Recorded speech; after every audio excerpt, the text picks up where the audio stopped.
Oi, Cecília, bem-vinda, tudo bem? Boa noite.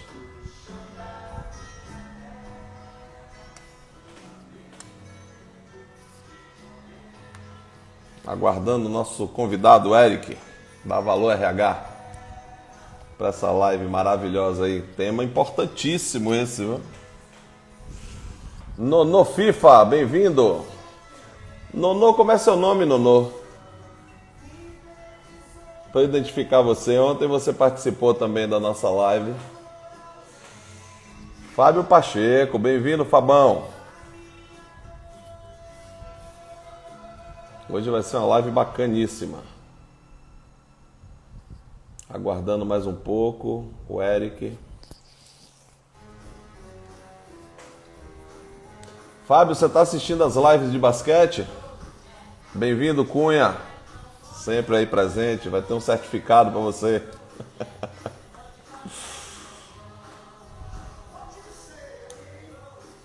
Oi, Ila, bem-vinda. Boa noite.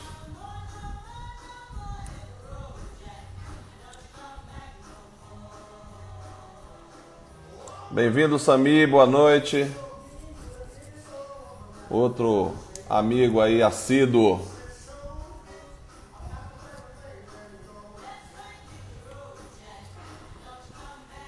Opa, chegou o nosso convidado.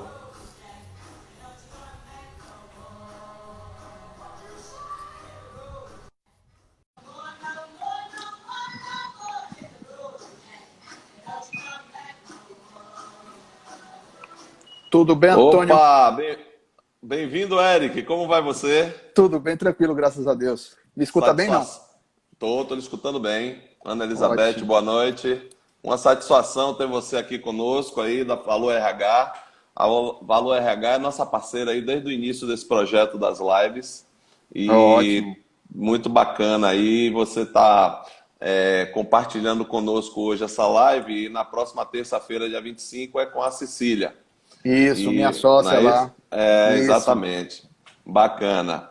Então, nós estamos aí, já estamos aí com 20 horas e 5 minutos, as pessoas estão na sala e eu queria saudar a todos, saudar você, falar do prazer que é ter você aqui conosco. Bem-vinda, Cheryl. De ter você aqui conosco nesse projeto e hoje nós temos um tema extremamente importante que você aí é o craque das finanças. Eu estava dando uma olhada naquele material que você me mandou. Você Hã? trabalhou na Rede Bahia, Eric? Trabalhei, De quando a trabalhei. quando? Qual foi o Eu período que você trabalhou lá? trabalhei, eu trabalhei em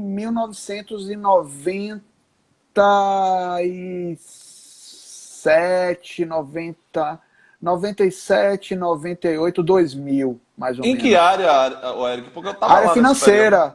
Com Na Paulo verdade, Santana? com quem? Paulo Santana. Com Paulo Santana, gerente financeiro da rede. Eu era gerente administrativo, cara, de lá. Cara, será que a gente. Ah, Eu com me lembro. certeza a gente se... Com certeza a gente deve ter se batido, porque na verdade eu ficava.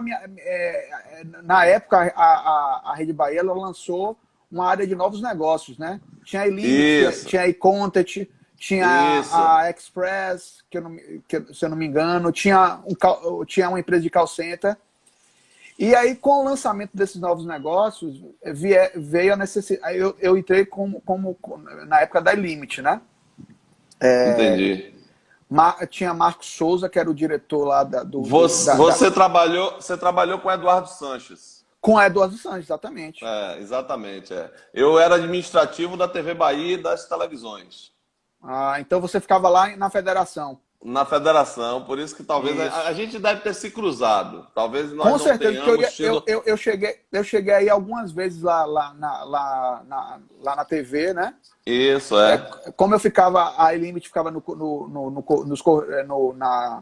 prédio do Correio, né? Na época ali na Paralela, né? Isso, exatamente. Que coincidência boa, cara. Coincidência boa, cara. Aí eu peguei, Muito legal. eu peguei o início do. A iContent veio com o Festival de Verão, né? Era um produto, o Festival de Verão era um produto iContent, né? Exatamente, exatamente. É isso aí. Como o É um Ibaí era um produto. produto da Limit, né? É. Pô, que bacana. Que bom ter uma pessoa conhecida aí no nosso projeto. e hoje nós vamos falar sobre organizando o orçamento familiar nessa época de pandemia, né? Então Rapaz, eu é um queria lhe tema passar a altamente palavra. complicado. Eu queria passar a palavra para você fazer uma breve apresentação, tecer alguns comentários para a gente já começar a saber o que é Perfeito. isso aí. Que Vamos é isso lá? aqui, né? Vamos Vamos lá, lá. Eric. Eu sou Eric Guimarães, o Tô sinal tá vendo. ok, tudo ok, né? Tá ok, tá tudo bem. Eu sou Eric Guimarães, pessoal, eu sou economista, formado pela Unifax, né?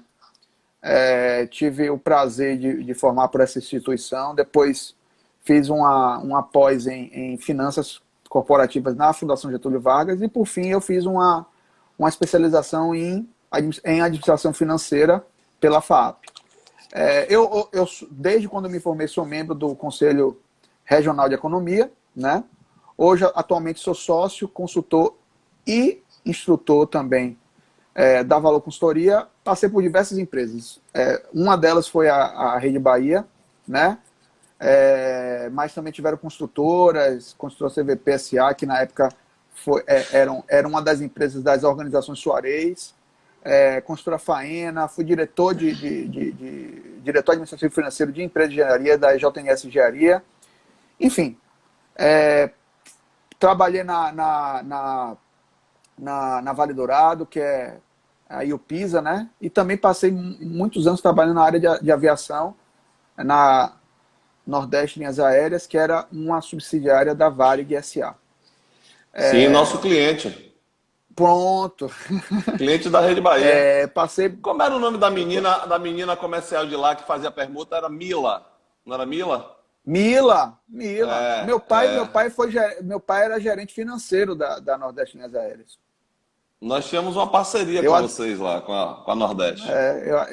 com a Nordeste Linhas Aéreas. Muita gente não sabe, a Nordeste Linhas Aéreas era a única empresa do grupo Varig a gerar resultado real, Isso, né? é Porque verdade, pela verdade. estratégia que foi traçada, que a Nordeste sempre foi uma empresa regional, né? E Sim, aí, com a Rio Sul também, né? Então, a estratégia foi sim concentrar linhas regionais, era o que realmente era o filão do mercado. Como hoje as empresas estão se voltando mais para linhas regionais, regionalizando nosso isso. país, né? Mas, Perfeito. enfim, aí Sim, passei por algumas, essas e outras empresas, né? E aí me veio o convite de Marcos e Cecília, para compor o time da Valor como consultor e sócio. E aceitei o desafio, aceitei o convite. E aí eu falei, não, tô dentro. E aí desde final de 2018, início de 2019, eu tô com a família Valor, Valor Consultoria, prestando consultoria para diversas empresas dos mais diversos segmentos de mercado, né? Trazendo a expertise que eu adquiri ao longo desses anos, né, de vida executiva e empresarial, para melhorar os processos internos e externos das empresas às quais a gente presta consultoria. Mas, enfim, hoje a gente muito não está bom. falando sobre isso, né, Antônio? Hoje a gente está Não, falando sobre orçamento familiar, né? Sobre essa. A gente foi assim, acometido por essa instabilidade, nessa doença de ordem de saúde pública, né? E eu mesmo, na época, quando começou a pandemia, eu nem estava no país, eu estava fora do país, né? Tentando voltar, porque era uma situação. Eu estava na República Dominicana, tentando voltar para o país. Tive uma dificuldade enorme em relação a isso, porque a pandemia chegou, a gente já se ouvia falar do processo lá em novembro, meados de novembro do ano passado, passou o carnaval, já tínhamos o burburinho, e aí chegou em março, foi quando a OMS declarou pandemia, né? E eu me vi de calça curta, tendo que voltar de maneira praticamente fugida da República, porque eu estava numa viagem uma viagem particular e eu tinha que voltar rapidamente, porque então eu ia ter que passar 60, 90 dias lá dentro da República, porque os aeroportos do Panamá já estavam fechando e ele ia demorar algo em torno de 30 a 45 dias para reabrir. Então eu ia ter que ficar na República e a única via de acesso para o Brasil era o Panamá. E aconteceu tudo isso, aí a gente encontrou um novo normal, né? Tivemos que fazer a mudança de mindset. As pessoas vieram, alguns MPs do governo, e aí isso tudo culminou na queda de renda, desemprego em alta. As estatísticas estão aí, a gente não precisa tá fazendo muita... A gente precisa trazer esses números, porque esses números estão toda hora sendo colocados à disposição pelos telejornais e pela internet, né? Então, a gente chegou aí em abril de 2020 em 66,6% de endividamento familiar. As famílias 66% das famílias brasileiras já estavam endividadas em abril de 2020. Quando a gente fala em endividamento, é o seguinte, é quando as contas correntes, as contas familiares, correntes familiares, que a gente chama, é uma conta do governo, elas começam a não serem pagas. Passou isso aí de 30 a 45 dias e começa a existir recorrência, a família não consegue quitar uma parcela e já entra na segunda, isso já é considerado um indicador de endividamento. Então, fomos acometidos com a doença e com ela trouxe, que o governo sempre fala da segunda onda, a onda financeira, né? Primeiro veio a onda social de queda dos índices de comércio e veio a onda financeira, que é a redução da renda familiar, a questão de quem perdeu o emprego e consumiu parte do colchão de FGTS já não tinha mais. Enfim, entramos aí em março, abril, em maio as pessoas já se encontravam em um alto índice de endividamento pessoal e automaticamente familiar, né? E aí eu trago, aí eu sempre falo o seguinte... Posso lhe perguntar uma coisa? Claro, claro. Assim, o orçamento doméstico, ele já é tipo um fantasma, é um monstro independente da pandemia, não é isso? Isso. Porque aí você hoje, inclusive, vai falar um pouco o que é o orçamento doméstico, para falar para as pessoas, para desmistificar um pouco do que se trata a coisa, ou seja, você só pode gastar aquilo que você recebe, ainda que você seja impactado diariamente, diuturnamente, 24 horas por dia você é impactado com crédito fácil, dividir em 10 vezes, cartão de crédito fácil, tudo. Então teve até uma amiga nossa, a Elizabeth, que entrou aí, que disse assim, nesse momento você tem muita facilidade de compra, e como é que paga depois, né? Então assim, você vai dar uma luz ao longo do nosso bate-papo, né? Eu vou dar uma luz nesse bate-papo. O que eu quero falar é justamente assim, se o orçamento doméstico já é um mito, né? Imagine agora nesse momento de pandemia, né? Foi uma loucura.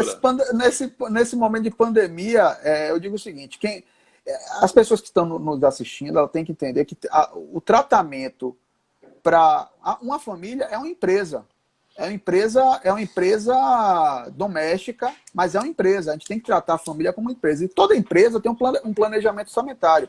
Nós que trabalhamos em grandes corporações, a gente chegava no mês lá de novembro, a gente tinha nosso orçamento, o budget, né, o orçamento plurianual, que a gente definia com base, evidentemente, no planejamento estratégico, o que teríamos de planejamento para o ano subsequente e para os próximos 5 anos. Evidentemente, com essa pandemia, todo o planejamento que as empresas e pessoas fizeram lá em novembro do ano passado e no início desse ano, caiu por terra. Já não existe mais. Vão ter que se refazer os orçamentos, as empresas e as famílias também. E com base nisso, eu elenco sempre,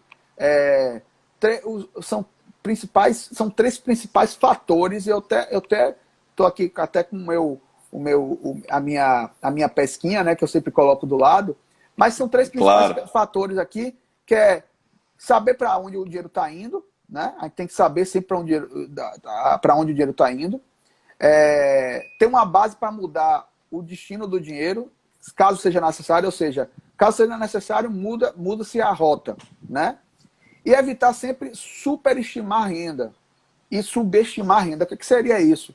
A gente não pode contar com o ovo da Antes do galinha. nascimento. Exatamente. Antes do nascimento. Antes do nascimento do pintinho. A gente tem que saber o que é que a gente tem na mão, né? Baseado nisso, tentar sempre fazer um colchão. E eu vou até dar uma dica aqui, que eu chamo de 50, 30, 20, né?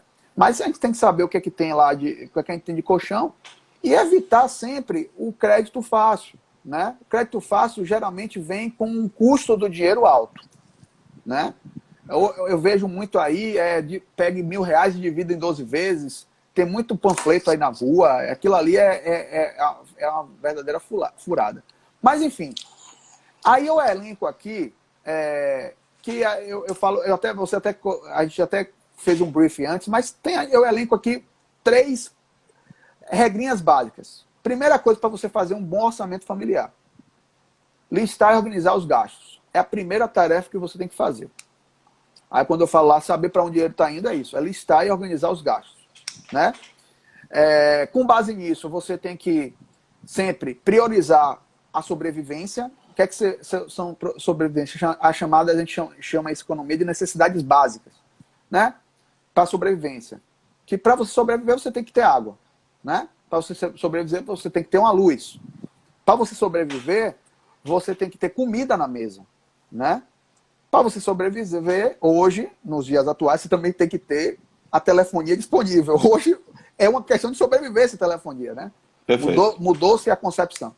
Então, isso são as chamadas contas básicas. Você tem que fazer uma forma dessas contas, quando o orçamento está apertado, essas contas serem as prioridades, né? As demais, a gente vai tratar isso lá na frente. Então, a primeira coisa é listar e organizar os gastos. Isso advém de um fator chamado prioridade. O que é que eu devo fazer primeiro? O que é que eu devo pagar primeiro? E aí eu acabei de falar. Mercado, que é comida, né? Ninguém consegue viver sem comida. A energia, porque ninguém consegue viver sem energia. Alimentação, como eu falei, internet e telefonia. Então, isso são as chamadas contas básicas, de necessidade básica. Tem escola de menino também. Como escola de filho. Escola de Pronto, filho. A escola de filho vem depois. Agora que vem depois. Aí vem a escola do filho. A escola do filho hoje, pessoal, a gente tem que botar na cabeça que né? Dá para negociar. Negociação hoje, fora essas contas básicas, tudo é negociável.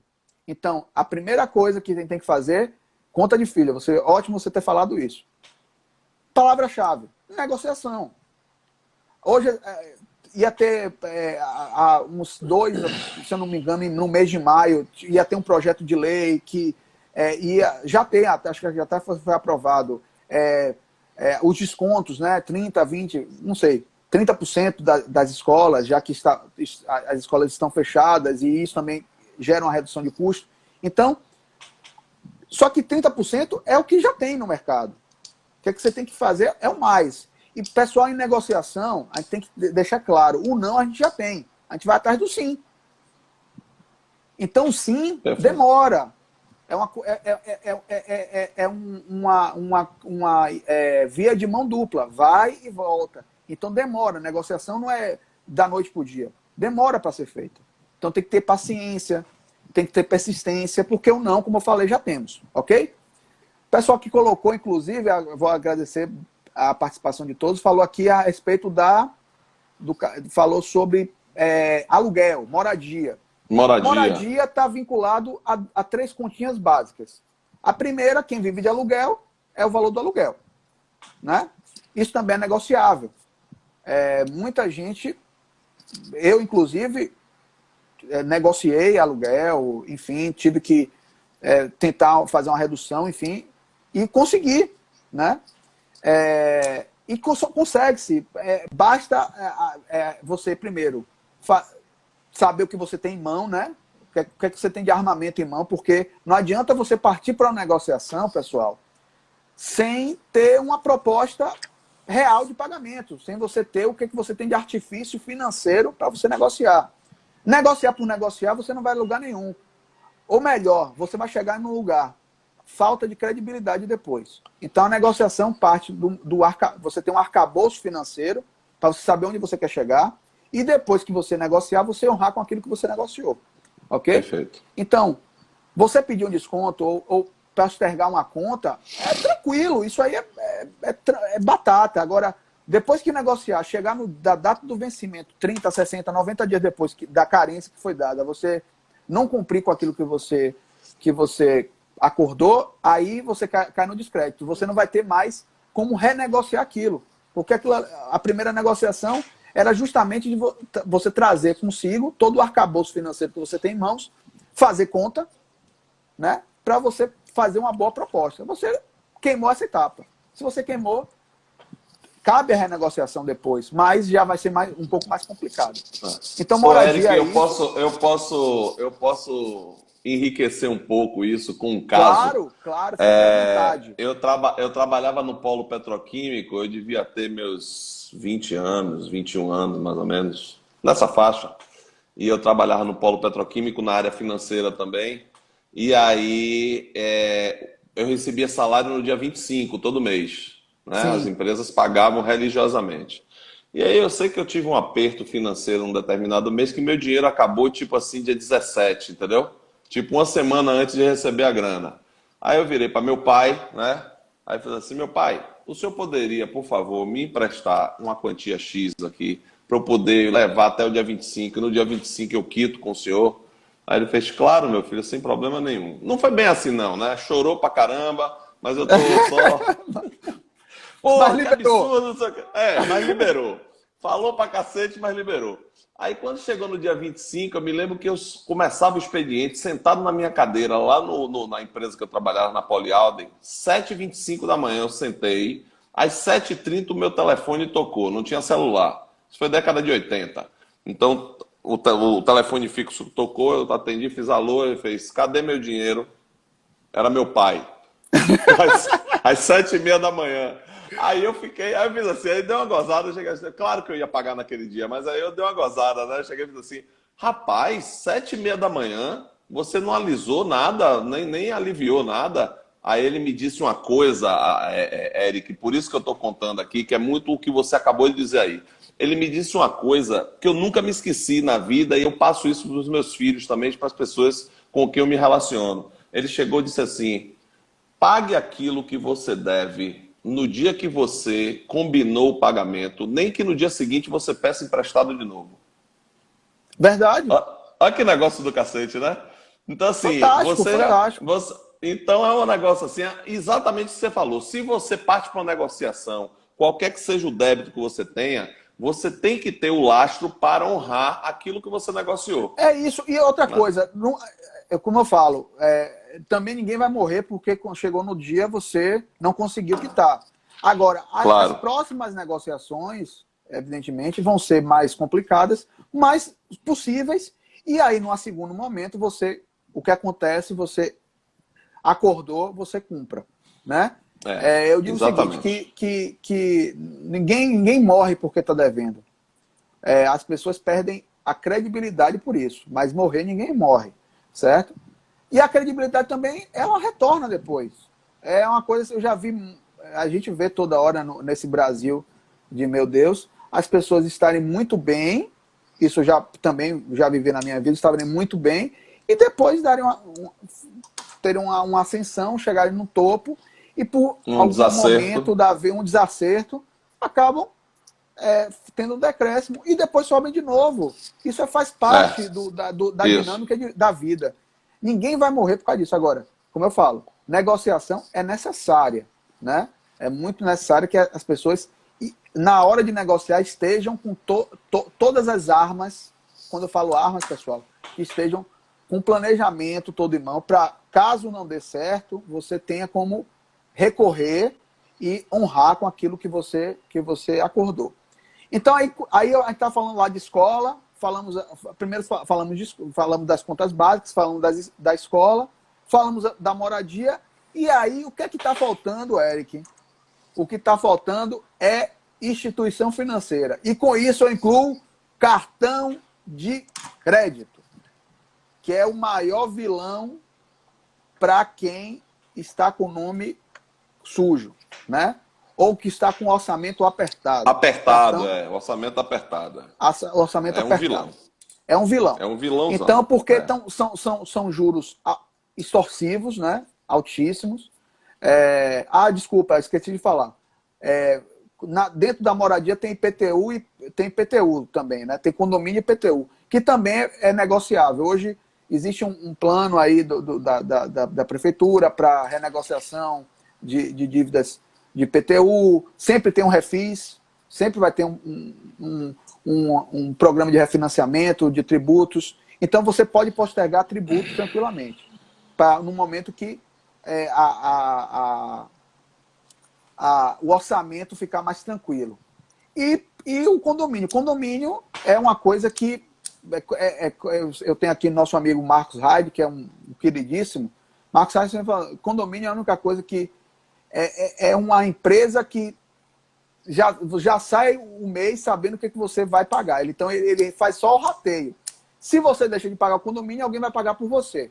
Já dizia meu queridíssimo amigo e mestre, doutor, que foi meu mestre, professor Noel Espínola. Não existe lanche grátis. Se alguém está lanchando de graça, pode ter certeza que tem alguém pagando a conta. E nesse caso, é o seu vizinho. Entendeu? Se você deixa de pagar o condomínio, alguém vai pagar por você. Então, num momento desse, é sempre bom a gente pensar no coletivo. E pensar no coletivo é tentar sempre fazer um acordo com o síndico ou com a administradora do condomínio, tentar fazer um acordo de redução ou parcelamento de períodos de condomínio em aberto, incluindo o condomínio atual. Enfim, existem, como eu falei, negociação é a palavra-chave. Negociação claro, com um arcabouço financeiro por trás. Não adianta você negociar para nada. Então, é isso. Então, você, como eu falei, listar as contas e saber quais são as prioridades. Eu acabei de listar. A prioridade básica são as nossas necessidades. A segunda coisa está aí, escola, depois moradia, e aí, por último, vem aí o cartão de crédito, vem a instituição financeira, que essas aí estão sempre com um colchão financeiro maior do que as famílias. Então, o cartão de crédito, como quem pegou empréstimo em banco, no início da pandemia existia, inclusive, um programa do governo que você fazia um refinanciamento até 90 dias de carência, enfim. Se o banco não quiser renegociar, pessoal, aí pode ficar para segundo plano, sabendo que isso vai ter uma consequência. Qual é a consequência disso? Seu nome, de alguma maneira, vai para o serviço de proteção ao crédito. Entendeu? Para um momento posterior, você conseguir negociar. Sabe o que é que eu observo muito, assim, conversando com as pessoas, é que os serviços de proteção ao crédito, hoje em dia, eles ameaçam, mas efetivamente não está indo o nome para... não tão rápido, digamos assim, né? Eu percebo que você tenta negociar com essa instituição financeira, aí não há um acordo, aí ele manda o comunicado, depois aí é o próprio Serasa, o SPC, manda o comunicado para as pessoas, Isso. né? E aí ele dá um prazo de 15 dias, de 20 dias, e ainda assim você consegue postergar esse prazo, negociar, você consegue, entendeu? consegue. Você consegue, ou seja... É interessante que hoje tem eu recebi um amigo meu, entrou em contato comigo, falou, mas Eric, eu recebi aqui um torpedo do Serasa, tal, eu estava com algumas contas de consumo em aberto lá, me oferecendo uma redução gigantesca, tirando juros, tirando parte do valor principal, para eu pagar no boleto daqui a 20 dias. Eu falei, cara, se você tem condição de fazer, faça. Faça. Entendeu? Você quer ver uma que está fazendo isso? É a Coelba. A Coelba está... A Coelba lançou um programa fantástico através da AME, se eu não me engano. Cartão de crédito, dividido no boleto. Então, assim... Ou seja, hoje em dia, pegando dentro desse tema de orçamento familiar, que isso é uma coisa, orçamento familiar tem que ser feito, tá? Isso. Tem que ser feito, inclusive você começou dizendo assim, o que é um orçamento doméstico, a forma de conhecer melhor os gastos é classificar as despesas, Isso. estabelecer as prioridades, isso dentro de uma normalidade. De uma normalidade. Nesse momento agora, não adianta se desesperar. Não, Né? não vai adiantar e não vai resolver o problema. Duas pessoas aqui falaram exatamente de cartão de crédito, né? Duas pessoas que estão aqui na sala falando exatamente de cartão de crédito. E uma foi mais além, disse assim, cartão de crédito não é renda. Porque o pessoal confunde o dinheiro de plástico, né? Acha que é dinheiro de plástico e vai gastando, gastando, só que um dia vai ter que pagar essa zorra. Interessante, então, assim, eu tenho até um caso sobre isso aí. Há muito tempo atrás, meu sobrinho chegou para mim, tio Eric, eu tô precisando de uma, sei lá, ele queria comprar alguma coisa. Falei, mas eu cheguei para ele, mas eu não posso não. Eu cheguei de Indo, eu não posso comprar não. Ele falou, não, tio Eric, é só você passar o cartão. Falei, ô Dinho, deixa eu falar uma coisa para você. Quando você passa o cartão, você tem que pagar o final. Uma hora a conta chega. E o cartão tem que ter renda para pagar, né? Entendeu? Mas não, eu tive uma pessoa que era exatamente assim, só que ela ia mais além, era mais sofisticado. Ah, você divide. Sim, você divide, a fatura vai chegar, pô. Mas é interessante a gente falar sobre cartão, e aí a gente entra num ponto que eu acho fundamental. É evitar compra por impulso, pessoal. Quem está aí assistindo a gente, evitem sempre compra por impulso. E com base nisso, eu tenho até uma recomendação, certo? Nem sou eu, não. Você vê aí, tem a chamada regra do sim, né? Qual é a regra do sim? Quando você estiver querendo comprar alguma coisa, você tem que fazer 3 perguntinhas. E se você obter a resposta correta, satisfatória, você até pode comprar. A primeira pergunta é, preciso realmente do produto que está sendo ofertado? Né? Porque tem várias promoções. Ah, chegou aqui uma promoção no meu WhatsApp, chegou uma promoção aqui no meu Instagram, tal, pô, um negócio fantástico. Aí você vai comprar, você vê, quer e vai lá e compra. Só que antes de comprar, pessoal, a primeira pergunta que você faz, eu preciso realmente daquele produto? Sim ou não? Se é não, esqueça a compra. Beleza? Se for não, esqueça. Se for sim, vá para a segunda pergunta. É uma trilha isso, viu, pessoal? A segunda pergunta, tenho dinheiro para pagar o que tá sendo ofertado para mim? Se não, eu desisto da compra. Se tenho, continuo. Vou para a terceira e última pergunta. Tem que ser para agora? Perfeito. Eu preciso do produto. Tenho dinheiro, mas tem que ser naquele momento. Eu preciso daquele produto agora, senão eu desisto da compra. Se compre. Então, se você obtiver não em tudo, aquilo ali não é para você. Se é sim em tudo, você compra.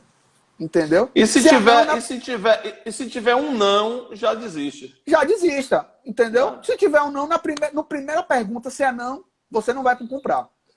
Quando chegar na última também. Se for não, tem 2 sims. Se for não, e na última. É tudo não.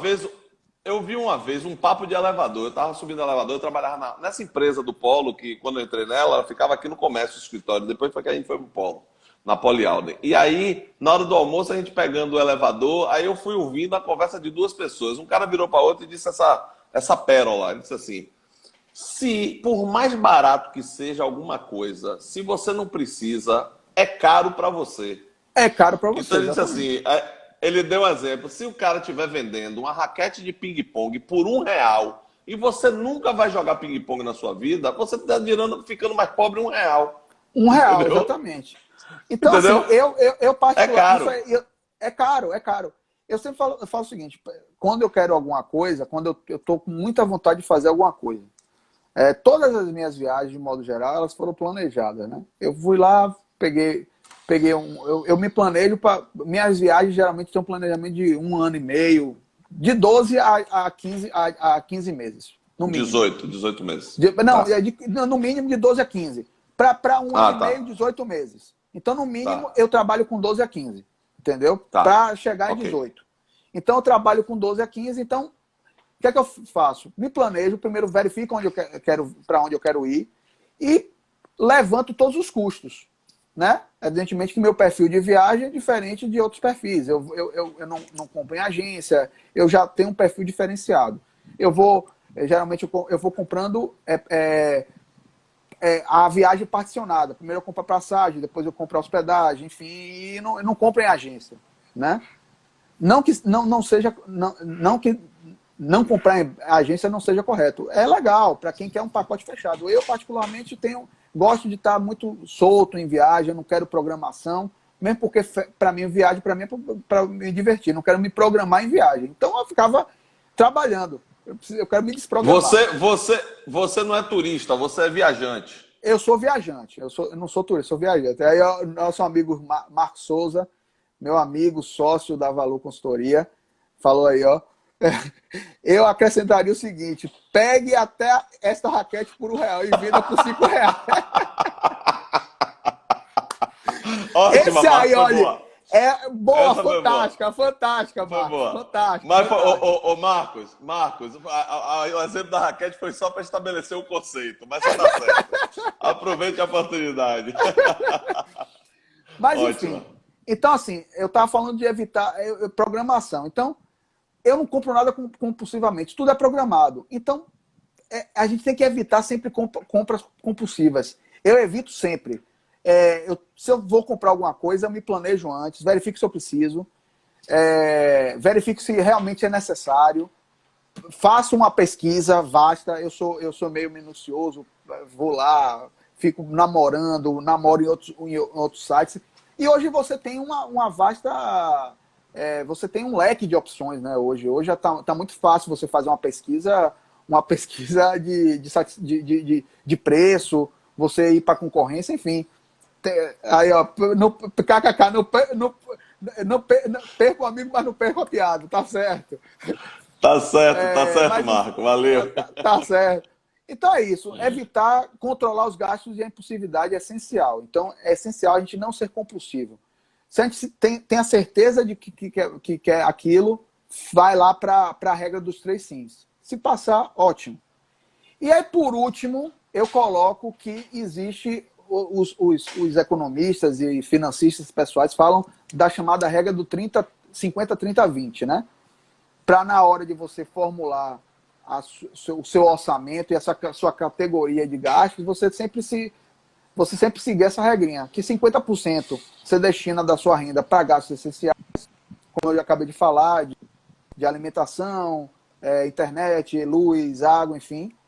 30% para gastos variáveis, que isso aí leva combustível de carro, academia, se você tiver uma TV por assinatura, enfim, lazer, diversão. E aí que eu incluo a questão do orçamento de viagem nesses 30%. E os 20% você vai ter que utilizar para ter metas. E uma dessas metas, pessoal, é também pagar dívidas. Então, o orçamento familiar tem que ser, o orçamento de despesas e gastos familiares tem que ser dividido na origem e destino do recurso. 50% da minha renda vai para gastos essenciais, 30% para os supérfluos, né, que eu posso segurar tranquilamente, que são os gastos variáveis, e 20% para desafios que você tem que realizar. E um desses Ou desafios, até para poupança, né? Ou até para guardar. Para poupança, para investimento. Quando eu falo em desafios, não só para pagamento, é uma das possibilidades, mas também para investimentos, claro, de médio e longo prazo. Por que de médio e longo prazo? Porque esse dinheiro você vai esquecer. Ele vai trabalhar por você. Ele vai trabalhar em prol da família. É o dinheiro que você aplica para fazer um investimento de um imóvel, enfim. Até porque a poupança é um ato intertemporal de consumo. Isso é conceito de banco de faculdade. Gostei. A poupança é um ato intertemporal de consumo. Ou seja, você para de consumir, aí você poupa, aí você vai lá e consome. Entendeu? E é interessante que na década de 90, e aí eu trago aí também um pouco da história econômica do mundo. Na década de 90, o Japão ele passou por uma crise econômica grave. E aí você pergunta por que, Eric? Pela alta poupança do país. Exatamente. O país tinha uma poupança elevadíssima, as pessoas tinham o conceito excesso de poupança, as pessoas não consumiam. Então, Isso. todo o dinheiro que elas ganhavam, elas poupavam, elas aplicavam. Ou seja, quando não existe consumo, O a mercado economia não abaixou. gira. Não girou a economia, exatamente. Não gira a economia. Não gira o consumo. Quando o dinheiro não está circulando, ele está parado, investido, ele não gera bens de consumo, ou seja, necessidade de consumo. Portanto, as empresas param de produzir, as pessoas que estão nessa empresa param de trabalhar porque elas são demitidas, e aí você entra, ao invés de num ciclo virtuoso, você entra numa queda, né? Numa espiral de queda e numa espiral de um desastre econômico dentro da economia. Então, Exatamente. a gente tem que ter o equilíbrio ali, né? Qual é o equilíbrio? Tá. Existe sim, tem lá os 20% que eu vou destinar para a poupança, mas tem lá os 80% que vão ser destinados ao consumo mesmo, ao consumo de bens Claro. e serviços, ao consumo de produtos da economia, enfim. Ô, Eric, a Olímpia, ela está perguntando assim, o plano de saúde ele ficaria nos 50%? Sim, né? E sim, sim, sim. Hoje em Não é dia, isso? a gente não é saúde, e principalmente por causa dessa pandemia, né? Você recorrer ao Sistema Único de Saúde, apesar de ser um dos melhores sistemas públicos do mundo, diga-se de Do passagem, mundo. o SUS, né? É. Aqui do Brasil é considerado um dos melhores sistemas públicos de saúde do mundo.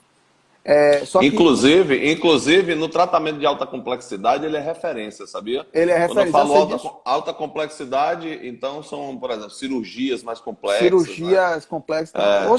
Então ele é referência. Hoje um dos melhores hospitais, hospitais de alta complexidade da Bahia é o Hospital Geral do Estado. Isso. Já é de entendimento, as pessoas se você tiver realmente um tratamento, uma cirurgia, uma demanda de cirurgia de alta complexidade, o lugar, evidentemente, que você não tenha plano de saúde, né, que seja público, é o Hospital Geral do Estado. E ele também está muito além de outros hospitais também, particulares. Né? Então, pessoal, plano de saúde, sim, é uma prioridade, está lá na regra dos 50, 30, 20, ele está no 50. Ele está como prioridade básica. E rapaz, aí, essa dica é excelente, viu, pessoal? 50, 30, 20. 50 prioridade, 30 aquilo que você pode se privar ou não, que seria o supérfluo, e 20 para você poder guardar, para fazer investimento. Anotem essa regra aí, que essa regra é de ouro. Essa regra aí é de ouro. E aí, quando a gente estava falando lá no início, a gente estava falando de orçamento doméstico. E o orçamento doméstico, ele não tem muita diferenciação de um orçamento empresarial, não, viu, pessoal? No orçamento doméstico, você é até melhor, porque você já tem lá, dentro do orçamento empresarial, a primeira conta que tem lá é a conta de receita, ou seja, o faturamento da empresa. Nesse caso, você vai elencar todos os custos, ou seja, as suas despesas, baseado numa conta já fixa, que é a sua renda. Então é muito mais fácil você administrar, como eu falo, a origem e o uso do recurso. Então, a regra é muito simples. Você tem lá uma renda que já está, que chama receita, que é a renda da gente, né? Já está pré-fixada, as pessoas já têm mais ou menos uma ideia do que tem. E aí você vai ter que começar a controlar, fazer o chamado o jogo que o orçamento permite. Verificar o que você pode cortar de imediato, que não esteja dentro da sua necessidade básica, que são os 30%, que é o supérfluo, né? E você administrar os 50% já está lá, já está sendo destinado para as necessidades básicas. E o restante são os outros 50%. De cara, a gente já pode cortar 50% do orçamento. Já na saída, né? Eu já posso sair com economia de 50%. Se a gente já tem uma renda já fixa, né? Tem gente que está com os empregos ameaçados, tem gente que está sem renda, enfim. Mas se você já tem uma renda fixa, você já trabalha lá com um corte de pelo menos de 30% a 50%. Deixa eu dar uma contribuição aqui, porque tem uma outra categoria de empregado, desculpe, de trabalhador, que a sua renda não é fixa, exatamente o que você está falando, é o contrário. Então, ele tem, digamos assim, períodos do ano onde ele ganha mais e tem períodos que ganha menos, ou seja, Isso, é uma renda sazonal. Então, ele sazonal. precisa mais do que nunca se preparar e para guardar, na hora que ele tem uma quantia vultosa de recebimento, ele precisa saber que aquele dinheiro, os 50, 30, 20, não é de um mês, é de 3, 4 talvez, entendeu? Não é isso? Exatamente. E aí, É. eu dou uma dica aqui em relação ao orçamento doméstico, que vocês têm que. A gente falou lá de contas de necessidade básica, mas eu vou trazer outro conceito, que é um conceito de contas fixas e contas flexíveis, né? Que dos 30-20. Quais que são as contas fixas? São aquelas contas que estão praticamente permanentes no seu orçamento. O que é? O que seria isso? Água, luz, internet, telefonia, moradia. Já está fixo Condomínio, ali. condomínio. Condomínio, IPTU, né? IPTU. Já está fixo lá. IPVA de carro, É isso que é mesmo. pago no início do ano. Então, enfim, já está tudo fixo lá. Essas contas são fáceis de você detectá-las dentro do orçamento e também são fáceis de você, fazer uma projeção delas do início até o final do ano, ok? Agora, Bacana. quais são as contas flexíveis, Eric? Pronto, são as contas que eu chamo lá de supérfluos, né? São as contas variáveis, são chamadas flexíveis. Que é o que pode acontecer, elas variam de mês a mês. Como é que é isso? Um lazer, é uma saída, é um jantar fora, você comprar uma roupa é um aniversário que você tem. Isso é tudo flexível, né? E tem as contas diárias, que essas são as piores, né? Quais são as contas diárias? Transporte e alimentação, lanches, né? Você tem que comer na rua. Quem trabalha hoje é prática da minha época, que eu quando tinha lá meus 10, 12 anos, que praticamente todas as famílias elas tinham a possibilidade de almoçar todo mundo em casa. Meu pai ia me pegar na escola, minha mãe ia pegar minha irmã, meu irmão, tal. E aí a família se reunia ao meio-dia. Hoje isso não existe mais, pelo alto custo de deslocamento. Aí, ó, Marcos falou aí, ó, o que quer vinho é flexível, viu, pessoal? Não é toda hora que você toma vinho, né? Você pode deixar o vinho para depois, a cervejinha. Mas também é uma coisa necessária para também desanuviar a cabeça. Então, assim, as contas diárias, é o transporte, é o lanche, é o ônibus que você pega, é o Uber que hoje muita gente está utilizando o Uber. Enfim, são os deslocamentos diários que você tem e as alimentações que você não pode deixar de fazer. Almoçar, você não vai deixar de comer, né? Então essas contas são diárias, são as mais perversas, porque você não tem controle. Vai saindo e você não vai sentindo, né? Você almoça ali R$ 10, aí depois pega pega um picolé mais 5. Chegou no final do dia, você gastou R$ 50 e você nem viu. Entendeu? Você nem sentiu que aquele dinheiro saiu do seu bolso, porque foi picado, né? A gente chama de picado, foi particionado. Então você pagou 10 ali, depois deu mais 5 pro picoleiro, deu mais. Chegou no horário do lanche, comprou mais um biscoitinho, gastou mais 2, aí chegou no final do dia, só de alimentação você gastou R$ 50 e já comprometeu. Verdade. Você tinha R$ 200 de alimentação por um mês, você já comprometeu um quarto com besteira, né? Com coisas que você não poderia postergar, mas você estava ali era muito pequeno, né? Você não conseguia, você não tinha aquilo no controle, né, na cabeça.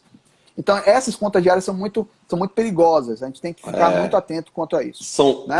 Traiçoeiras. Traiçoeiras, exatamente, traiçoeiras. E aí, Eric, depois... apenas para efeito de organização, nós temos 8 minutos, tá? Então, tranquilo. Você já... Já estou me encaminhando aí para finalizar aí o tema. Pronto, lembrando, pessoal, que eu vou disponibilizar, eu até falei para Antônio, já disponibilizei uma planilha simples para controle de despesas vai estar lá para o Antônio, quem quiser, só acessar, entrar em contato lá no direct do Antônio, ou até mesmo no direct aqui da gente, e pegar essa planilha. É muito simples, é muito fácil de preencher, enfim.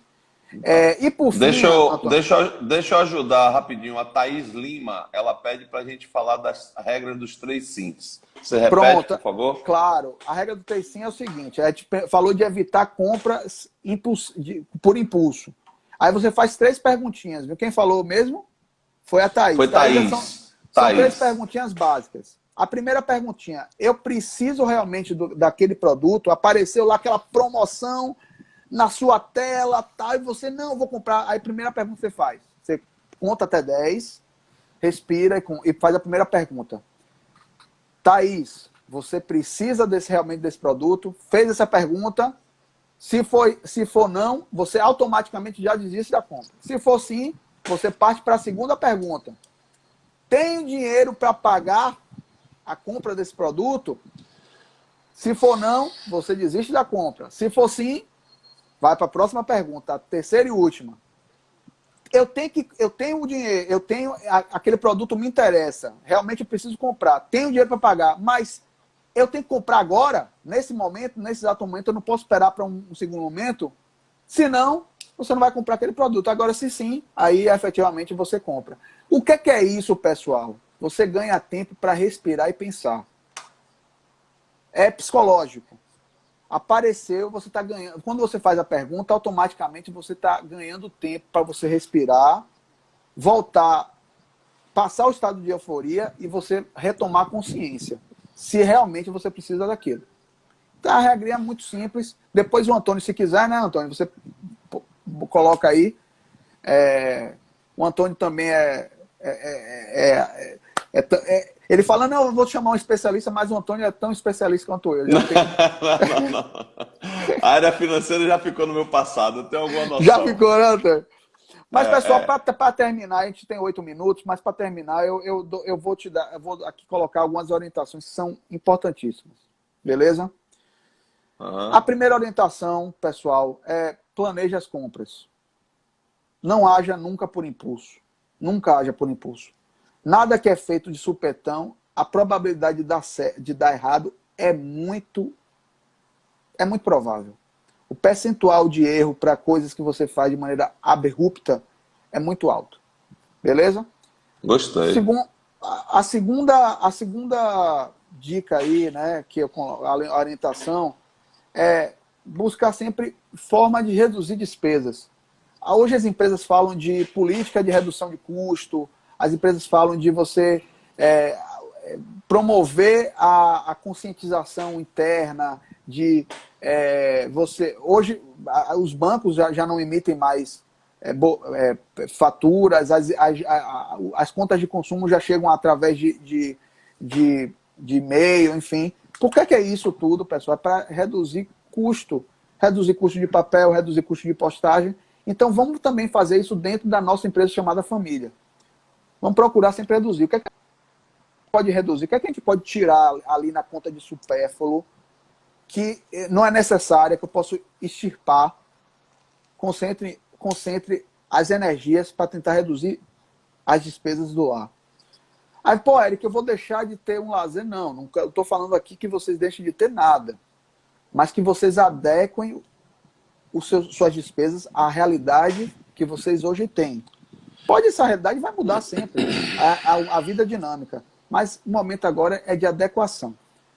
E a terceira e última orientação é que sempre tem lá os 20% que eu falei, né, pessoal? É o nosso colchão financeiro. Aquilo ali a gente chama nas empresas chamada fundo de reserva, né? Que vai sempre para a conta de investimento. Por quê? Porque aquele recurso não vai ser só para não só será utilizado para uma compra de um imóvel, para uma compra de um veículo, para uma realização de um sonho, mas também pode ser utilizado para quê? Para situações imprevistas. Emergenciais. Verdade. Emergenciais. É isso aí. Perfeito. Cair doente, o plano de saúde não cobre a despesa completa do meu tratamento. Eu tenho que tirar dinheiro de algum lugar. Da onde vai sair desse dinheiro?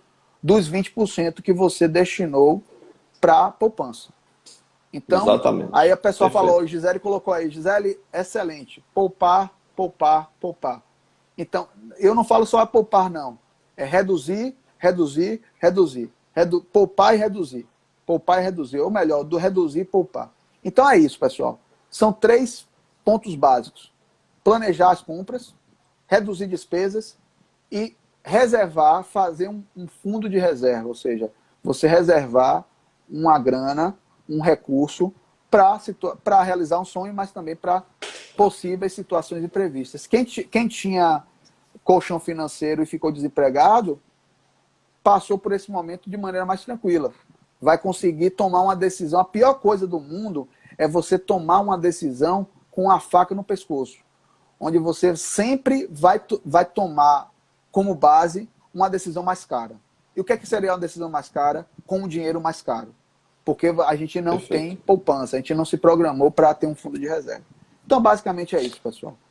Eric, maravilhosa a sua explicação, muito bacana, muito fácil de entender. Eu estou muito satisfeito, muito feliz de conhecê-lo.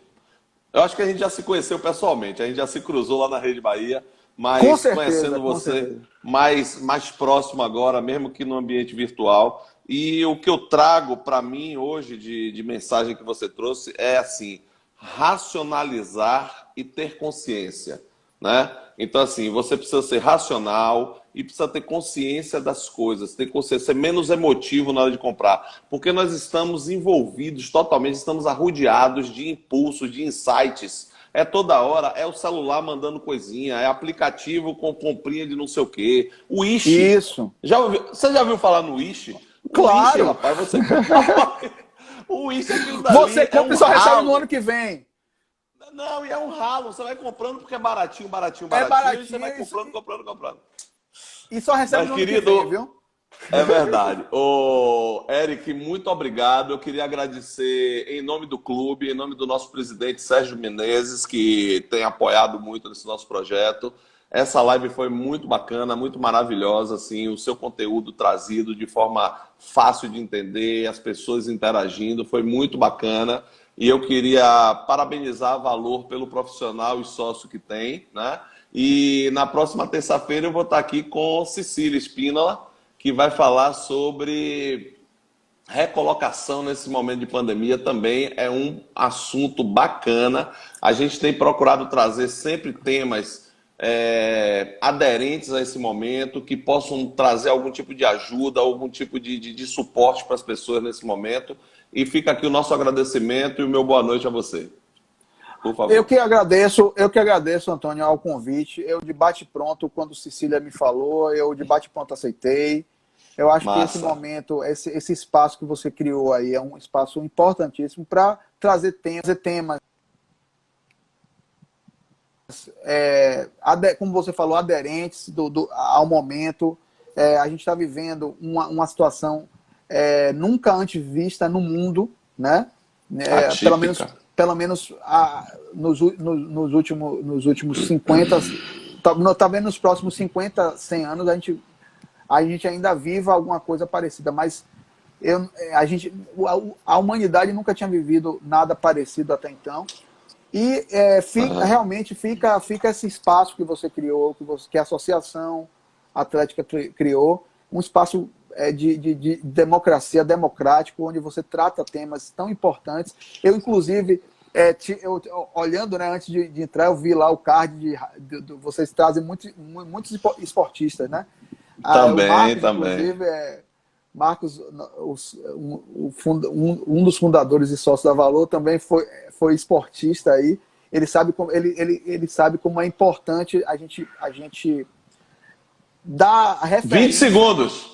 20 segundos. Pessoal, muito boa noite. Muito obrigado, Antônio. Tamo junto. Todo dia, 8 horas, até o dia 31. Beijo. Beijo, coraçãozinho e cotovelinho. Coraçãozinho e cotovelinho. Tchau, Marco. Obrigado, irmão. Tchau, tchau. Valeu.